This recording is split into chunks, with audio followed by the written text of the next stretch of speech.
Een echte degradatiekreker dit weekend in Snits. Snits Wietswat stiet op het stuit in naar Leste en neemt het op in de noemer Lest HBS. Een verslag van Roelof de Vries.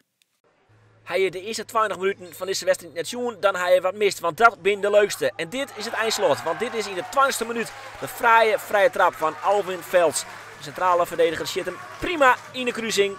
Keeper kanslees van de Hagenezen. En dus de 1-0 vastsprong van Snits Wietswat. Beide ploegen binnen op dat moment om elkaar weg. Het is leuk om naar te zien.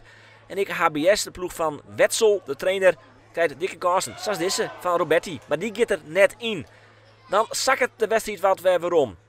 Het niveau is net al te best meer, net zo volle kansen. Ont dit moment. Een heerlijk doelpunt van Erolind Derguti. Hij hier nog net scoort dit seizoen. Verlien hier in de haarklasse Njontje.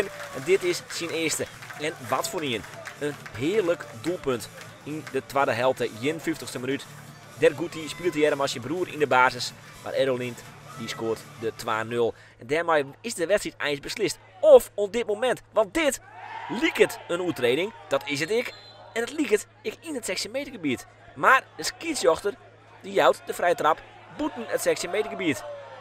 Maar in de verhelling is goed te zien dat de oertreding in het 16 meter gebied inzetten wordt. En dus hier dit een penalty wijze matten. HBS krijgt hem net en dat liegt het ijs wel een beetje de nekslag. Want Snits Wietswat krijgt daarna ik wel aardige kansen. Waaronder deze. De counter. De paas op Derguti. Draait mooi bij Simon Wai. En daar is dan ik de 3-0. Erolind Derguti. Zo scoor je heel tijd nooit. En nou valt in de 3-0 en scoort hij dus 2 keer.